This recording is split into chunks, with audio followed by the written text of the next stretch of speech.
everyone, Teresa A.R here, and I would like to show you a technique for balayage that I tend to use often in the salon. It's a combination of simple hand painting the highlights onto your client's hair, in addition to concentrating a little bit of ombre through the ends for a little bit more of a dramatic look. Balayage is done where you hand paint the product, whether it's lightener or a hair color, onto the hair, but it's not necessarily heavily concentrated through the ends of the client's hair. So today I will be combining the balayage with the ombre. And ombre is a form of balayage, but it's concentrated through the ends. So you're going to see how I melt the two together to make a really pretty look for your client. With her, I am going to do a full application of the balayage ombre, and I'm going to concentrate it more heavily around the sides of her face, through the tips in the back, and just slightly through the layers in the back of her head.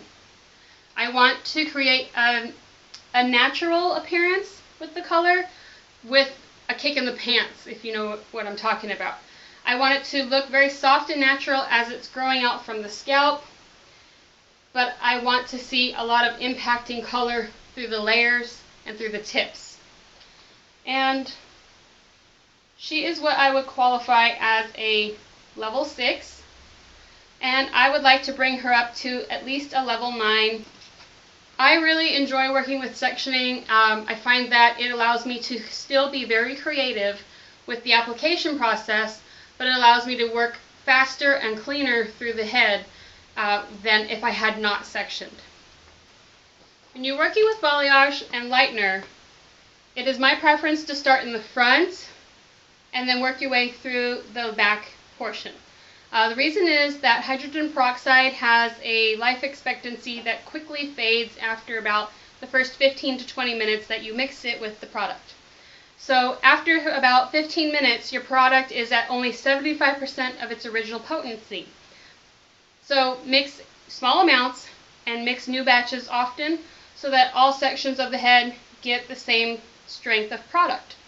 Now with balayage, you want to pull the hair strand out at a 90-degree angle, like so, because the elevation that you're giving the hair at this direction, at this angle, when the hair is done processing and it's dried and styled, it's going to fall differently. So you're going to get a better blend from here through here, and that's going to help diffuse the color and help it look like it's melting more so. Elevation is key to every section that you apply your product to.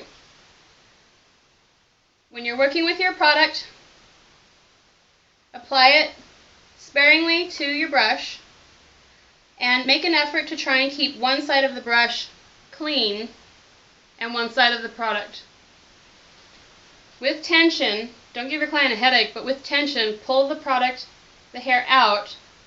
And I prefer to apply my product starting in the mid shaft, like so, and then carefully feather it closer to the scalp.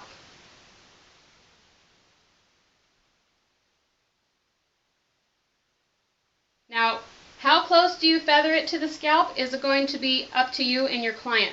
The closer it gets to the scalp, the more color effect she's going to have in the end, all the way from ends to scalp, obviously. If she wants a more dramatic dark to light effect, don't feather it so close to the scalp. The goal of this look is not to touch the scalp. If you touch the scalp with your product, you're going to get spots at the scalp and it's going to look horrendous. So stay at least a half an inch away, if not more inches away. When you get through the feathering, and try to keep the feathering at an angle, meaning one side of the section of hair that you're holding is going to have lightener closer to the scalp, and the other side is going to have it farther away. This, combined with the elevation that you're holding the hair strand at, is going to help diffuse the color when the hair falls at its natural point when you're finished processing and you flow dried the hair. This is where the ombre effect comes into play. By saturating the ends, you're going to create a more significant impact of color when the hair is finished being styled. Now, how far do you saturate the ends? Again, that's a personal preference for you and your client. The more hair that you saturate, the more impact of color you're going to get.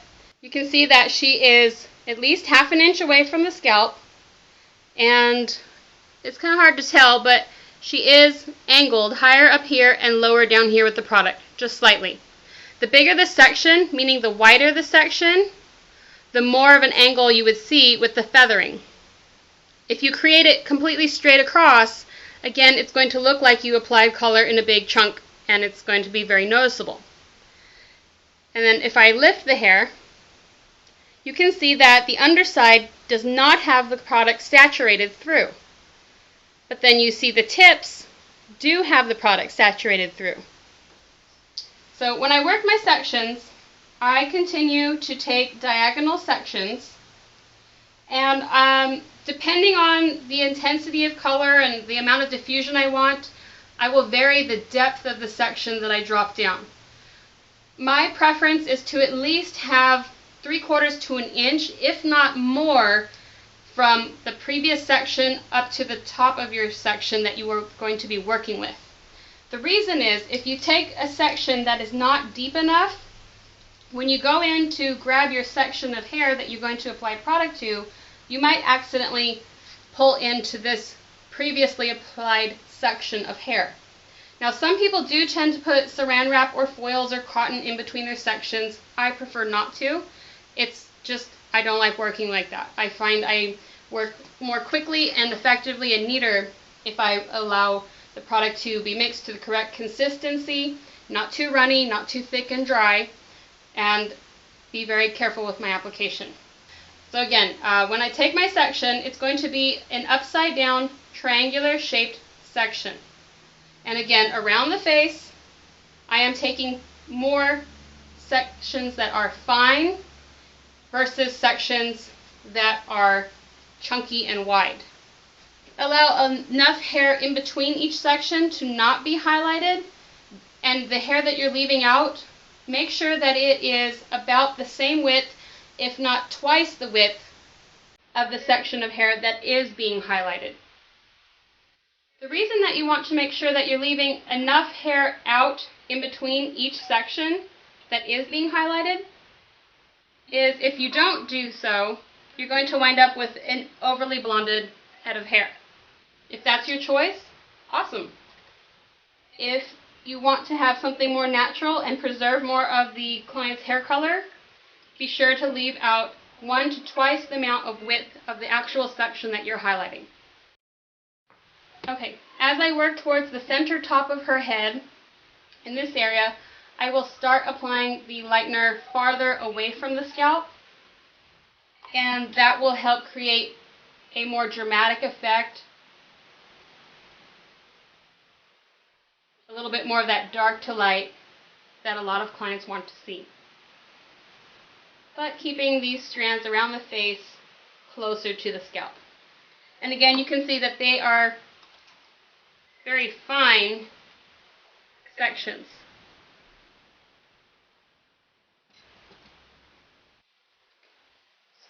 And as I go through the back of her head, I will be taking sections that are much deeper. These are more fine because I want to create a little bit more of a streaking through the hair. In the back, I want it to be a little bit more blended. And as you take your sections, make sure that you are bricklaying your sections. You don't want all your pieces to fall in the exact same placement, because then that won't look very natural and you're going to have some issues.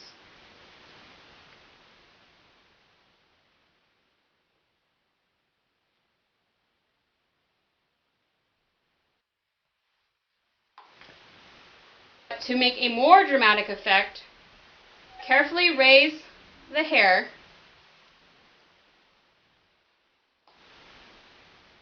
like so to get some elevation, and very gently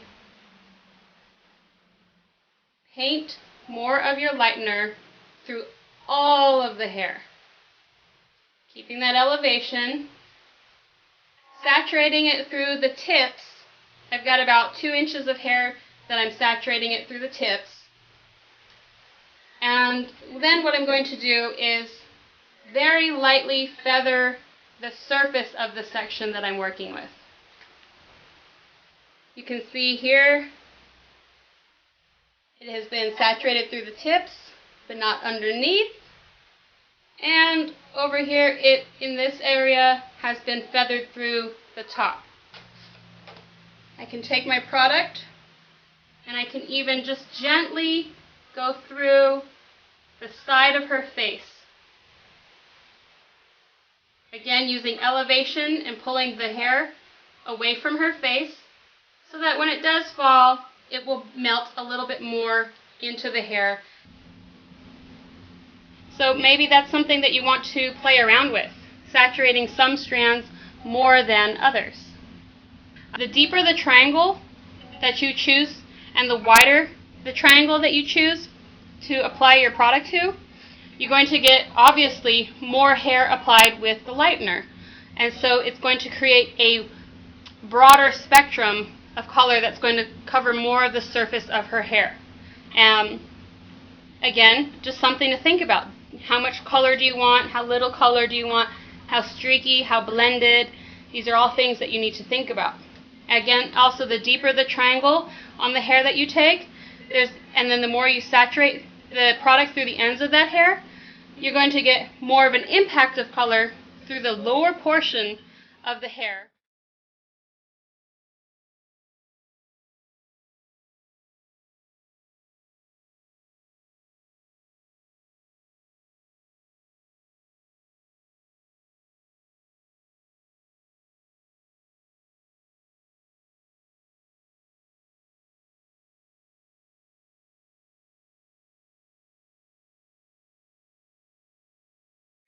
Again, that I'm doing the sides and the front first is because these are the areas that I want to be the lightest of all her hair, and so I want the product to be on this hair for the longest period of time in comparison to the hair that's in the rest of this section of her head.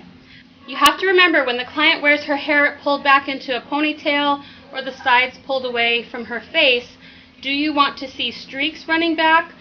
How far do you want the streaks to be from her scalp?